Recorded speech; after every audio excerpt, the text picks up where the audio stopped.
कहा जाता है कि जब तक बच्चा रोता नहीं है माँ उसको दूध नहीं पिलाती है। अगर गहनता से देखा जाए तो ये बात सही नहीं है, क्योंकि ये निश्चित है कि बच्चे को जब भूख लगेगी, बच्चे को जब सुलाना होगा तो माँ उसको दूध अवश्य पिलाती है। कभी भी बिना दूध पिलाए या भूखे पेट बच्चों को माँ नहीं सुलाती है। ऐसे ही कहा जाता है कि भगवान को बुलाते तभी भगवान आते हैं। किसी संत ने कहा है कि यदि हम सच्चे भक्त बने रहते हैं ना तो भगवान आते ही आते हैं। इसका उदाहरण हर युग में मिलता है।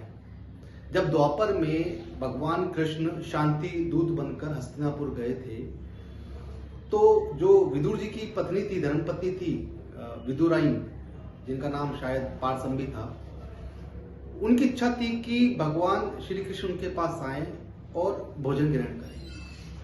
लेकिन विदुर ने समझाया कि यार ये हस्तिनापुर के अतिथि हैं, भीष्म पितामह उनको अतिथि बनाने के लिए तत्पर हैं, दुर्योधन बनाना चाहता है, दुशासन बनाना चाहता है, युधिष्ठिर के क्योंकि युधिष्ठिर की तरफ से आए हैं तो इसलिए अपने यहाँ थोड़ा ठीक नहीं लगेगा। लेकिन उसकी इच्छा थी कि भगवान कृष्ण उसके पास पधारे। कालांतर में कहावत आती है, देखा जाता है कि जब वो विदुर जी चले गए तो गेट नॉक हुआ और अंदर से आवाज आ रही थी कि मौसी मौसी दरवाजा खोलो, देखो मैं आया हूँ। पारसंबी दौड़ के गई तो देखा कि वासुदेव खड़े हैं। वो अचंभित थी। फिर उसको लगा कि यार ये मौसी कह रहा है, माँ भी तो कह सकता है। तो माधव तुरंत उसकी बात पहचान जाते और कहते हैं कि माँ भूख लगी है बहुत तेज, भोजन नहीं कराओगी क्या?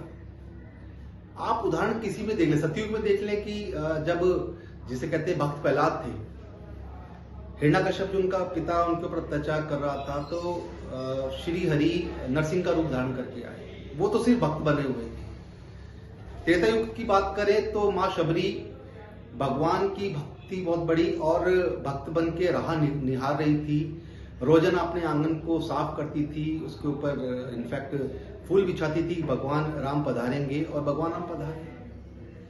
पर्वत के ऊपर भगवान हनुमान राम जी का इंतजार कर रहे थे, वो भक्त बने हुए थे।